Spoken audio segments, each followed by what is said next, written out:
A quarterback. All right. That's that. But yes, we have a quarterback. We got people getting their extensions. We got some drama in the linebacker core. We got a lot to talk about. Departure of an AFC North rival.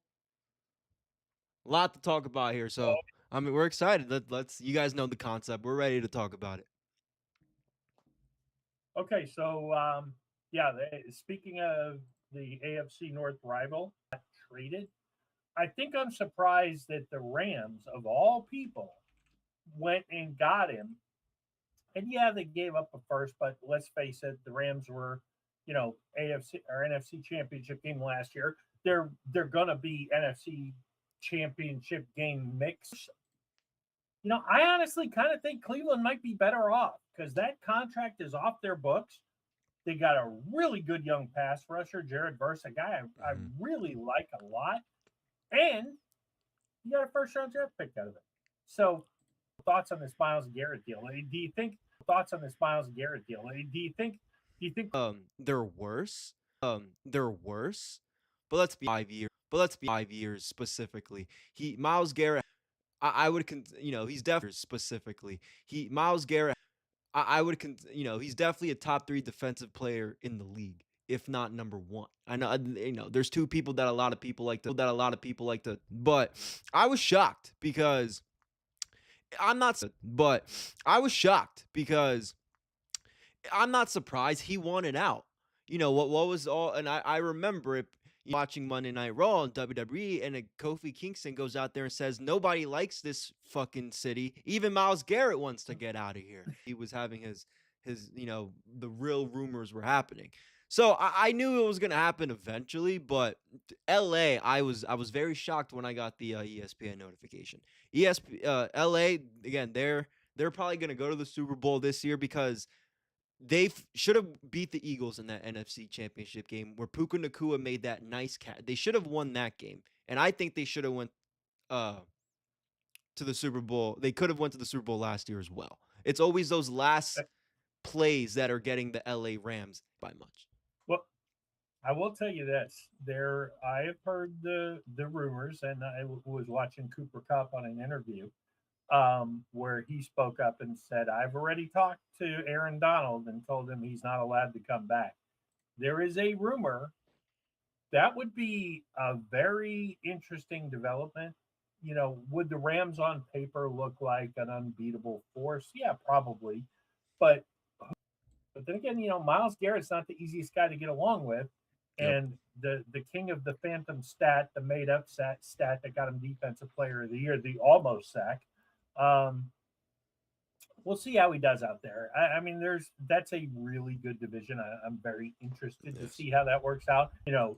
As soon as the Miles Garrett thing happened, obviously the rumors start swirling. Hey, well, if they can get that for Miles Garrett, what could we have got for TJ? 2 years first round pick or something like that. If TJ play on the left side, maybe all of a sudden that rumor starts to go away, and Mike Tomlin looks worse by the day with all the stuff coming out of camp. That hey, the practices look different.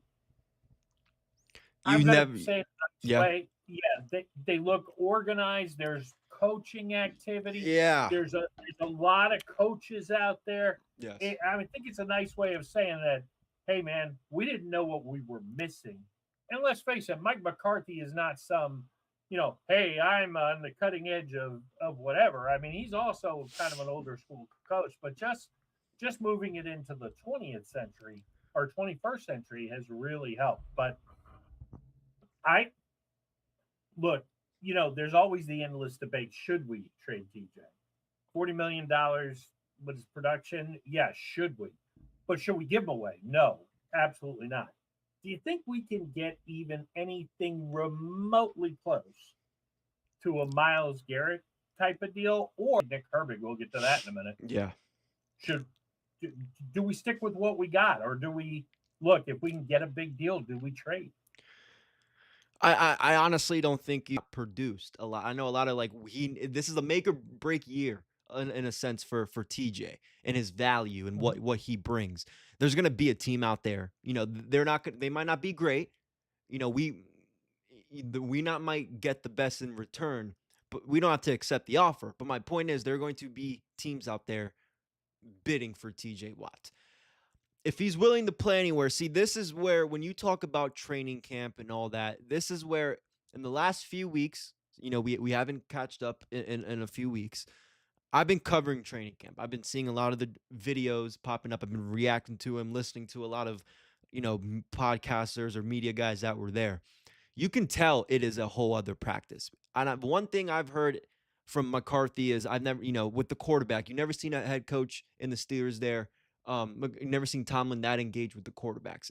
That's McCarthy's specialty. So I'm not surprised, but I think, at least to me, as a younger fan and watching all these training camp videos and seeing a lot of these, like what TJ is what just said, right? And people getting their contracts like Darnell and Nick, which we will get into, it feels like a whole different, you know, culture down there in a sense with those coaches, because it feels like Tomlin's not trying to be the center of the defense. He's not like, hey, this is what I want. This is what formations we need to be running. This is who I want back there in the secondary. Because again, Tomlin is a secondaries coach. He probably has had a lot of input in what is going on back there. He's not there either.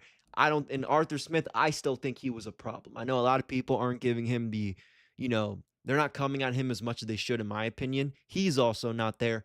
I don't think Tomlin and Arthur Smith worked well together. And I see Mike McCarthy, at least from these training camp videos, I'm going to step back. I'm going to head coach this team, work with my quarterbacks, and I know I trust the new staff that I brought in to do what they got to do. And I think I think the players have embraced that. I do. I'm surprised Rodgers didn't sign sooner, especially with McCarthy and a couple of his former coaches when he was in Green Bay. So he start beating some of these teams early on, especially the teams that, don't think the ESPN analysts, they're not going to be whatever. It's going to surprise a lot of people. Yeah. And TJ's going to have to be the face of that. He's going to have to, because I wonder if TJ's like, I want to see how this goes. Maybe he believes that something is there. But again, you go get your a first round pick. You get the next Dexter Lawrence, whoever you want. I'm also not going to bitch about that either. Porter, that is definitely a name. That is definitely a name on the top of the list. The interesting thing for me on the TJ front is, did he internally find out? I mean, you players talk. Did he know? Hey, man, Myles Garrett's about to get traded for basically an up and coming, maybe top 10, 12-ish edge rusher and a first round pick, and you can't get anything from me. I'm not saying he wants to leave. I'm not. But TJ has always struck me as a me guy. So I think there is a part of him that says, wait a minute, he's worth that. And are you really not trying to trade me? But what I'm saying is, I want to at least know because him and Myles with the rival, and really, as far as I'm concerned, up until last year, TJ was the dominant force in the rivalry. He was the better player. But last year, he definitely fell off the table. Surprised he didn't sign sooner. I think there's some merit to the fact that he waited. And the NFL kind of knew, because they put the Steelers on several, not as many as they would have, I think, if he'd signed early. Especially with him coming out and saying, hey, it's a retirement tour. I do think if the Steelers are competitive and with Aaron, I think they will be. And especially, I think the defense is going to be tremendously better. I think the second half of the year, we're going to see the Steelers get flexed into games quite a bit. We're going to see a lot of them. Now, that being said, if something happens and we shit the bed and we start out 3-3, 2-4, or whatever, I don't think we're going to rebound from that, nor should we try at that point. I mean, at that point, put the kids in, see what you got. I mean, I think we need to, when we did our predictions with Aaron, anticipating Aaron, we were thinking, hey, they're going to start 5-0, 6-0, something like that. They're going to get off to a fast start, and then the second half is going to be a struggle. It's going to be, if they could swing something. I know Ray Fittipaldo was on the Fan the other day, and he thinks it's going to be Highsmith. I agree. I would pick up Alex Highsmith. because he's got a very team-friendly contract. He's only got 2 years left. And as far as the market goes, I mean, he's in the high teens. TJ's $40 million a year. You're taking a big swing. Now, if you're Detroit on the Myles Garrett, one, I think you got to jump all over it and do it. And for Highsmith, I know Fittipaldo said a second. I think that's possible. I think a third of it, one more really solid, not a top of the line wide receiver. You're not getting that for Alex Highsmith. But if you could get me and I know he signed with somebody, but like a Dontavian Wicks-ish, kind of a low 2, high 3 type wide receiver.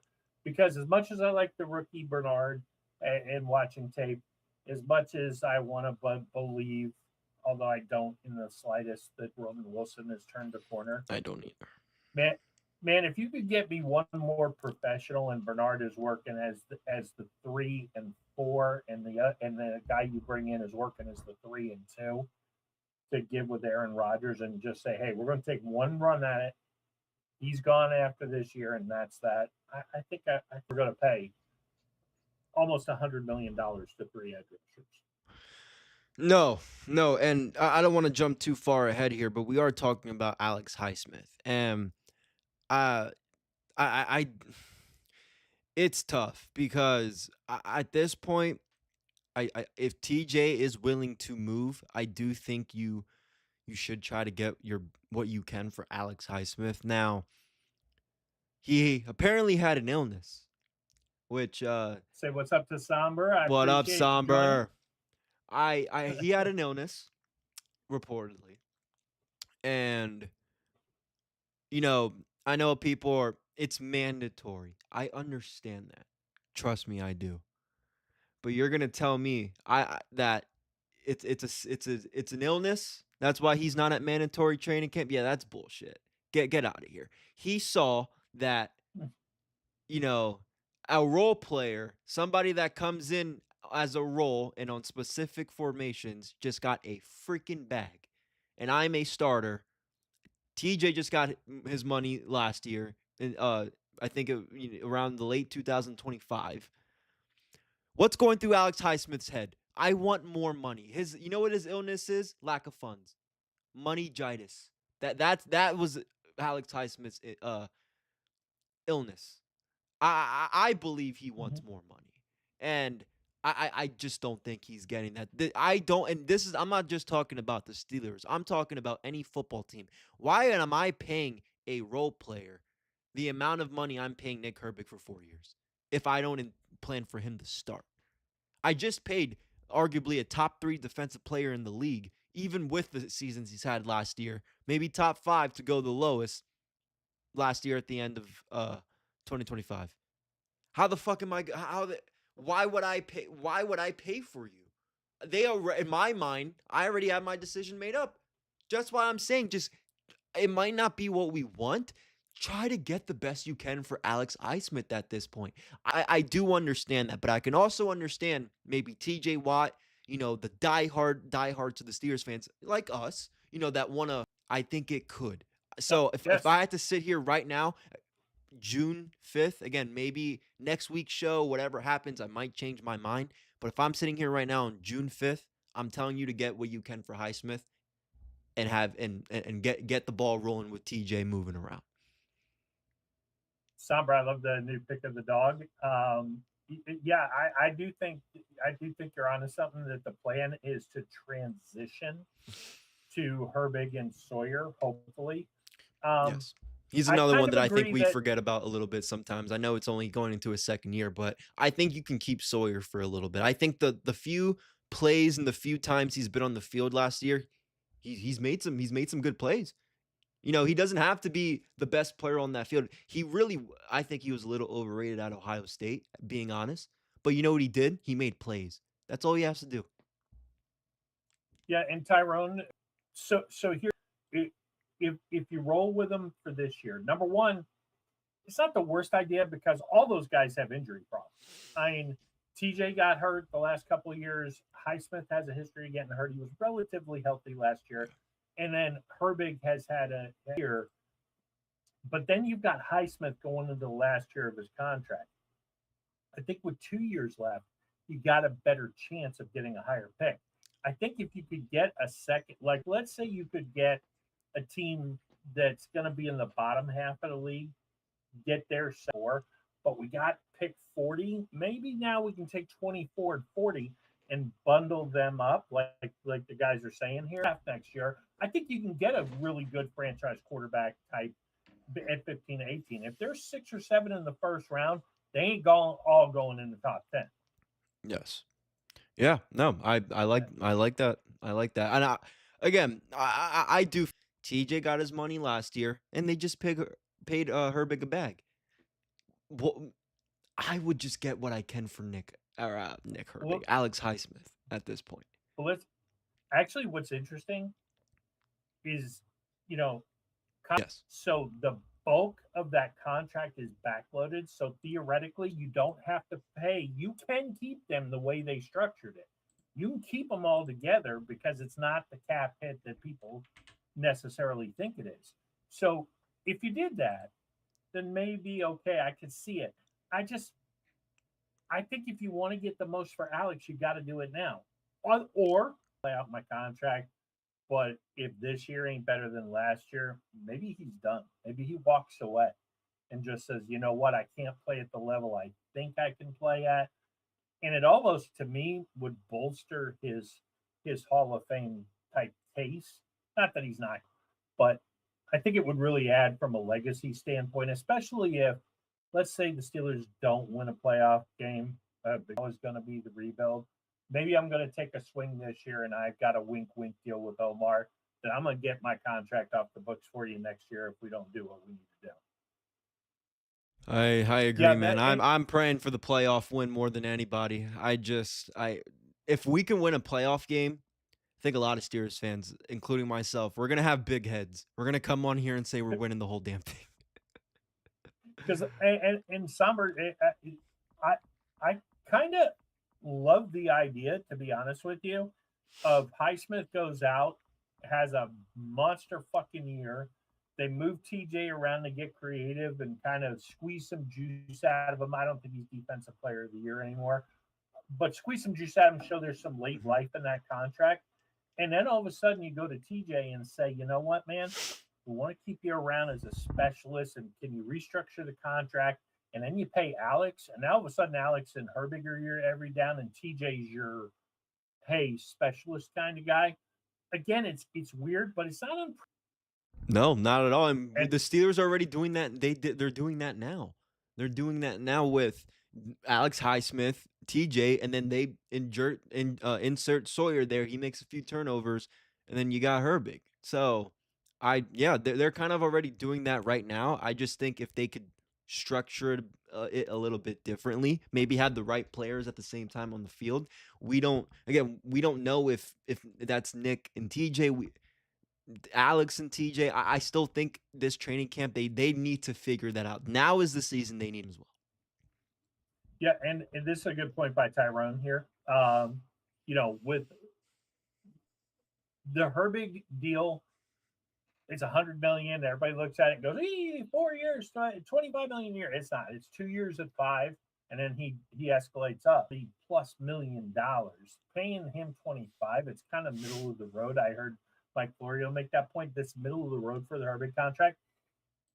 I'm not surprised we this range. I'm instead of waiting till next year in the second round pick, he kind of forced his hand. I think there's a chance we can get him at the 25 per year as long as we wait the guaranteed money. 60 or 70 million, and then you're kind of falling back. I also think there's a chance that the JPJ is going to come back and say, you know what? I want 2 for 60 because I want to hit free agency again with the way the corner market's going. Or maybe he agrees, hey, I want 2 for 60, but he does like 2 for 50 or something like that. Yeah. I don't think if they get him at 25, he's going to go 4 years. I don't. 4 for 120, and you're at 4 for 100. Either meet in the fucking middle or figure out a way to pay him, because I promise you, he's looking for that Patrick Certain contract. Yeah, they get, Tyrone, honestly, they kind of go, I know players do average per game, but man, his agent can talk to him and say the average is you're going to get more guaranteed money. Yeah, And I do. I think he'll get somewhere between million. I would That's draw the line at 30. yeah. I'm drawing the line at 30. I don't think he's gonna get that. I could see him getting maybe 25 to 20. Like you said, it's pretty good. I know Patrick Certain, like I just mentioned, he got a good contract. Sauce Gardner got a good contract from the Colts too. Last time Yeah, I that's checked. And who's that's the true. dude? And even What's his name? The dude from Carolina, Jace Horn. yeah, Yeah, he got a good contract too. So the corner market's pretty popping right now, and I wouldn't be surprised. He'll definitely have more than Pat. Yeah, he'll probably get like a Patrick Certain deal, maybe 27, somewhere in that category. He's not getting 30. far-sighted here and say, you know what, then maybe you stretch a little bit now. Look, if that's really true, Tyrone, that he wants 3 for 80, throw him 40, 45 guaranteed, and move on. I mean, I would like to get him locked up longer, but you probably have to get, for those who don't remember, Joey Porter left Pittsburgh, his dad, on not the best terms in kind of a Nope. contract type dispute. So, And I then they mean, made him a coach, and then they said, "Nope, you're gone." is it maybe a like father like son where he's Yep, asking they a little said, bit too "Nope, much? sorry, your coaching duties are done." I just don't want him to be cheap for 81. That would come to me as cheap. Omar hasn't really operated that way. I mean, they rewarded Darnell for being a good soldier. Joey Porter has been fucking. I know that he was handsy That was my Pitt big fans problem. That was my big problem. He was very handsy. Pass interference, number 24 defense. And I'm like, it's fucking Junior. I would always say that every time when we talked a little bit about our defense, one of our earlier shows. I do think he's, Yeah, he's got rid of that habit. But was. that's not a And question. he's probably long term no worse than a top 10 corner. You got to pay him. We've been looking for a shutdown corner since Ike Taylor, and we don't know if Joey Porter can catch. I mean, he's had a couple interceptions. They don't really throw his way a lot. And with Jamal Dean, I mean, let's face it, if we just get top 15 cornerback play out of both corners, man, this defense is going to look a lot different. A lot different. And yeah, he's cut his penalties way down. I give him tons of credit. But last year, I mean, night and day, lights out. And that's a good part about a guy like Porter, who is going to be physical. You can start to get away with some of the shit you were trying to do in year 1 and year 2, but they were watching you and saying, no, you ain't getting away with that. You get that big contract, he's going to get away with a lot, which can only help the team. I mean, it's a great story. I mean, he's a legacy player. Round 2. He's a Pittsburgh guy. I mean, and we don't necessarily want to get into paying every Pitt and Penn State player and drafting all those guys. But, man, this is a guy who's producing at a high level on the field. So you got to do what you got to do to keep him. That's why I don't hate the idea of keeping Herbig. I love the idea of Darnell. The whole has DK in receiving? No. But maybe while DK was out, Darnell would have blossomed into that 6 to 8 receptions a game, 70 to 80-yard guy. I don't think he's ever going to be a top receiving tight end. But man, good luck trying to figure out how to cover that guy. And I love the kind of an under the radar signing, and he's been because he's not a great blocking tight end, but man, and now what you get him with Aaron. Last time he played with Aaron Rodgers, he led the league in touchdowns for tight ends with 11, and he's had a weird career since. So I don't hate the fact we got our guy. I'm really happy about how that's coming together. And I saw Somber mention Spencer Anderson. I would give Spencer Anderson 2 for 10 right now and see if he'd sign. Because let's face it, he was a 7th round pick. $10 million is a lot of money for a 7th round pick over 2 years. And I think for getting him at worst as a depth roster build, I don't know how I feel about this rumor about Keanu Benton. There's a rumor that their core. I would. Do you want to pay 15? Let's just say it's 15 million dollars a year for Keanu Benton. No, that's tough. That's tough because it's Yeah. and what we're gonna pay the no nose. He's mainly a nose tackle. No nose tackles. Well, that was under the previous regime. I don't think we're going to see Keanu on the Fair, knee on the fair. nose. You know, we have to we got to get used to that different regime. That's fair. That's fair. I still Yeah. don't There's think going he's to be paying. We give him that much money though. there's going to be a lot of fans this year, and notably a quite famous one. Well, at least famous as far as the podcast world is concerned. Who's I think, gonna eat some crow. This is not business as usual. This is not, you hear the reports and you hear the things doing differently. You hear that the defense is going to look different. You hear that the offense. I mean, yeah, we're so gun shy and we're so traumatized over the last really decade of football, and then all of a sudden with Tower, hey, 3-4 years in a row, we're going to the playoffs, we're going to the Super Bowl, we're going to championship games and win it. But it changed on a dime. I think this is going to change on a dime. I think McCarthy is the culture and set them off on a path. And I don't know if he's on the staff now, although I really like the OC. I think you say his name Chico. I really like that guy. And everything I hear is that's a guy who really commands a room and can maybe grow into it. But I think McCarthy's there to help groom whoever the quarterback's going to be and help groom whoever the next head coach is going to be. And they're going to do something a little bit different and promote from within to the head coaching ranks. Now, that being said, you got to fucking show it. Okay. Don't run out the 20th ranked offense and say that's our coach and wait.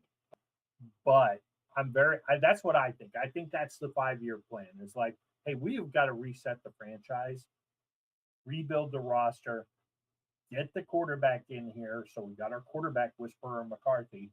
And if we win anything in the next 5 years, we're really happy. We want to win a playoff game.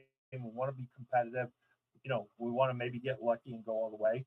But I really think the idea here is, for the first time in a really long time, we are looking past just 20. I mean, come on, right? Drew Aller and Will Howard, that ain't the answer. If we can work this out and get the right guy next year in the first round, I mean, stairway to 7, baby. Stairway to 7. I'm excited, man. I'm excited. Again, I've said this a lot throughout the years. It just feels like when you watch, when you tune into the off season in Steelers world, they want answers for the next season or the upcoming season. And you see a lot of these teams doing what they have to do. The Bears being a great example. They're always fucking terrible. But, but we see what happens. So talk about and that's a difference a coaching can make. I mean, let's face it. Ben Johnson, early in the year, it seemed like a disaster. Like Caleb Williams was, hey, we're going to go to Tyson Bagent. And next thing you know, Williams has not a great year, but the best year of his career. And maybe they have a little bit of hope because they had a playoff game at Soldier Field for the first time in how long? Like, yeah, he's, I don't think this season was about him, being statistically perfect. It was just, what can Ben Johnson and Caleb Williams do? And they clearly did something good. So, again, that's how much difference, especially your head coach. But I bring him up because he's one of the newer head coaches that I've seen have success last season that's really working closely with his quarterback. Kind of see that a little bit with McCarthy, as a veteran, as they like to say. So we have right now, Omar and the Steelers are making moves, and I'm happy about that more than anything. It's not like we're to see what we could do. The coach, I would be inclined to agree with you that nothing's going to change. Now that we've heard all these reports, I think everything's going to change. I thought that when they hired him, but now you start to look at things down the road as far as hey, the defense, yeah, TJ's old, Cam's old, Jalen Ramsey is old, but man, there's a JPJ ain't old. Nick Herbig is not old. Highsmith is getting there. He's getting a little long in the tooth, but you're starting to see with guys like Harmon, hey, there's a plan to get the defense younger and faster. There's a plan what it looks like on offense that, hey, and don't sell. I know some people are looking at, well, McCarthy will come out and Aaron Rodgers will throw for 5,000 yards. No, no, no, no. Rico Dowdle's going to have an amazing year because there's an actual real threat in the passing game. If you stack the box with the new receiving core and tight ends, Aaron's going to make you pay. But if you go light, thinking, okay, well, they're coming out 3 wide and 4 wide, and they're going to no, Dowdle and Warren I think, are both going to have big years. I don't think we're going to get 2,000-yard backs here. But man, if you could tell me at the end of the year that in the passing game, I think it becomes a really dynamic, interesting offense. Don't sell that short. But by halfway through the year, I think we're going to find very creative ways to use him. I'm happy you brought his name up. Because I think he could add something. Again, people think they're hyping him up a little bit when they say we have the next Christian McCaffrey in a long time, if not ever. But let's relax. But I saw some videos of Rodgers throwing him some balls at mandatory training camps, and I think Rodgers is gonna want to use him in his way, in some type of way, like you just said. Whether it's I could see him just being out on the field by himself. Yo, run me a wheel route. We're gonna get all these guys going inside, and you just go for the wheel. I think he's quick enough. I wouldn't be surprised if he makes, like, I'm not saying like a Kenny Gainwell against the Detroit Lions type of one-handed play. No. Changes the outcome. I could see how they could use him for that. But with Rico and Jalen, yeah, I'm an Ohio State fan, so I'm always gonna use the references. This could remind me a little bit of a Quashawn Jenkins and Travion Henderson type of type of running back duo. If you watched Ohio State their national championship season, they used the duo perfectly. Better, and I think Jaylen Warren should have been the starter Najee's last year in Pittsburgh. Again, you keep using that until the season starts. So I think they could make this work a little bit. I know, and one more thing, because we're leaving Caleb Johnson out. I know a lot of people are talking about him. I know some videos from the training camps have come out. He looks good. I'm gonna be honest, and it's not even because of that stupid play he made on special teams.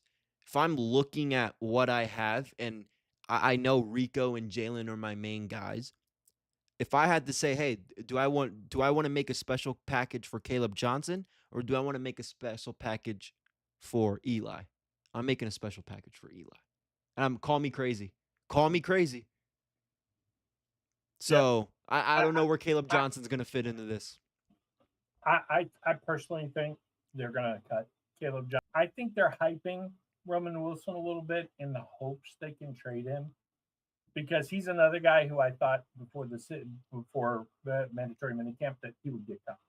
And not I haven't now, heard anything from Roman Wilson.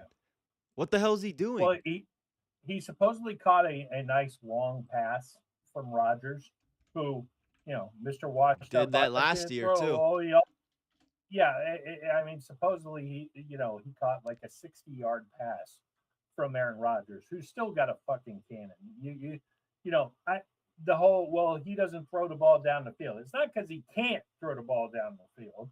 He just adjusted to the fact that, I think last year, as a matter of fact, the one Hail Mary he uncorked was the longest. It's like any other 43-year-old who would get out there and play. He has a really quick release time for when he's 43-year-old. He doesn't want to get hit. A lot of quick passes. The difference is, and what I heard Fittipaldo talking about it, he said it is very noticeable how much he is force feeding the ball to DK Metcalf. That there's a much better connection this year than last year. And if those two are on the same page and DK can get his fucking drops under control, we saw defensive back and threw him and then kept going. So, man, DK is a problem in the middle of the field. And if you're going to They're start going to use the using middle him of in the guys out of bounds, making them ineligible. What are we doing? That's why when you say middle of the field, Bob, oh, it just makes me so happy. We're going to see a lot of balls thrown in the middle of the field this year, and it's going to make such a difference from last year. The real Steelers fans that see defense this year, Pat Fryermuth, throw him the ball in the middle of the field. They didn't do that at all. Yeah. Well, I think what you're really going to see a lot from the offense this year is drag routes where they're freeing up DK and Bernard and guys like streaks, all streak or all curls. Yep. It's Balanced offense. There's they're balanced offense. Yeah.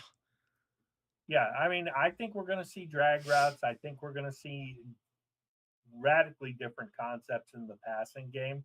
And I also think we're going to see, like, Rodgers for his career is not he's not a, hey, I throw it over the middle all the time. He's not afraid of the middle of the field. We saw that a little bit last year. Like when they needed it a few times, he was hitting Pat down the necessity with a couple of deep passes. But yeah, I think this whole concept is going to be so much better, so much more interesting to watch.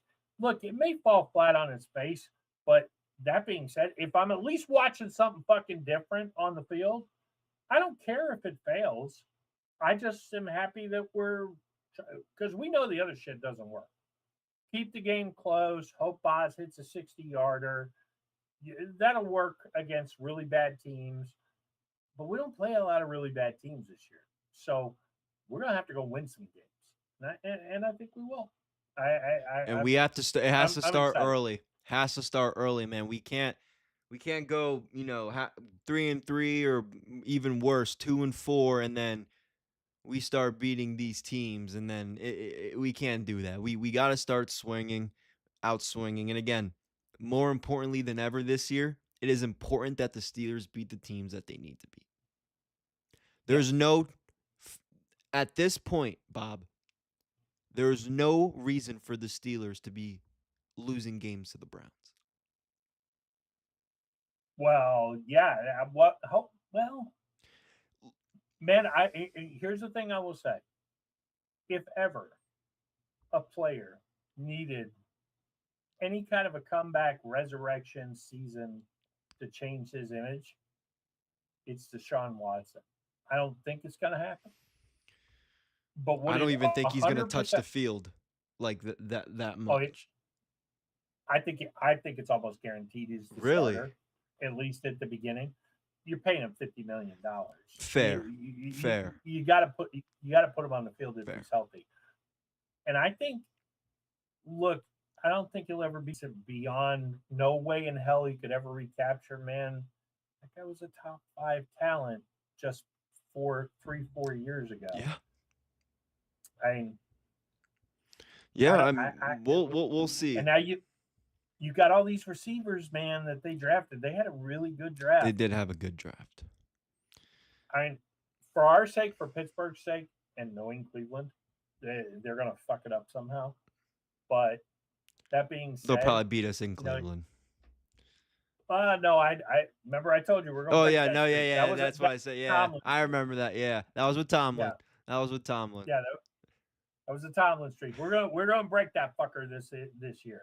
Oh man, he broke his Monday night streak. He said, "I'm out."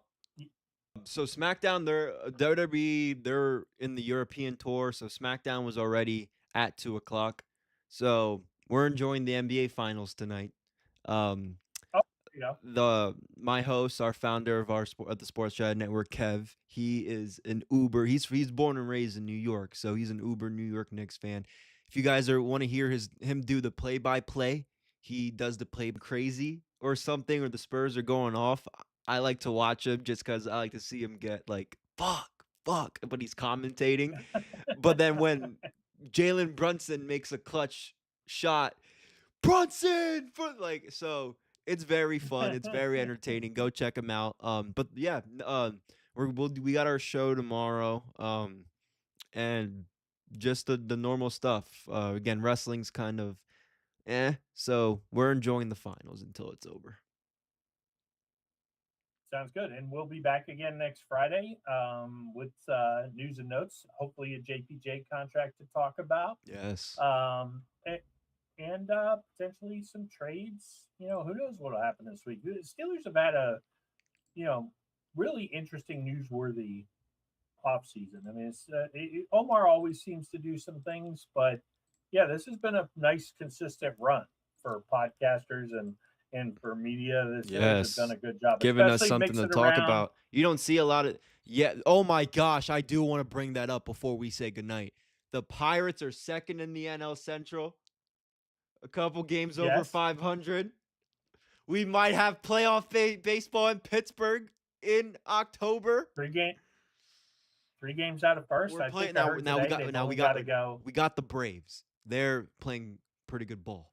So, if we could take care of the Braves, man, my confidence is gonna keep getting bigger. But Pirates are looking pretty good right now. Yeah, I mean, I heard some stuff today. They've only got to go 57-43, which I know in past years.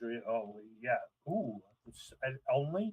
But man, finishing 14 games over 500, the way they're swinging the bat, the rest of the way, man, they do that, they win 100 games. I think they got to trade for a reliever. I was about to say, I felt like that was never their real issue. It was their freaking pitching. That was their problem. But I'm enjoying the hell of what I'm seeing out of Pirates baseball. I don't want to I'm not going to get too excited until like August, September. If we're in the same kind of spot, second in the NL Central around August, I'm gonna throw a fucking party. It's July 4th for me. If they're really in contention in July 4th, then I think it carries over, because I think I'd almost like to see them maybe start to, because they did it towards the end of the year, the last couple of years with schemes where they've limited his innings. I think right now, sit out for a week, and you hate to say that with such a great player. No, you're right. No, you're right. He pitched a good amount too. He was their main pitcher for the World Baseball Classic. He pitched in the championship game against Venezuela. I mean, I agree with that. Again, I usually like to give it around All-Star time, but again, around All-Star time, kind of be that, which I've had some complaints about him the last few years, but if he could kind of be that guy while Paul Skeens kind of limits his innings, and then after All-Star break, if we're still here, get Paul Skeens going before the playoffs, Bob, it's going to be fucking fun. It's going to be exciting. It's already been a fun year. It's June, and we're still talking about Pirates baseball. I mean, dude, the Pens in the playoffs, Steelers in the playoffs, and now we can get the Pirates in the playoffs. I don't know, man. Pittsburgh sports, I know we haven't won playoff anything since 2016. Anything. The Penguins even really haven't won playoff games since that long. Like a series. Yeah. A series. So City of Champions, baby. It's coming back. It's coming back. 2026. Just saying. Hey, if we want to relive 1979 with the Pirates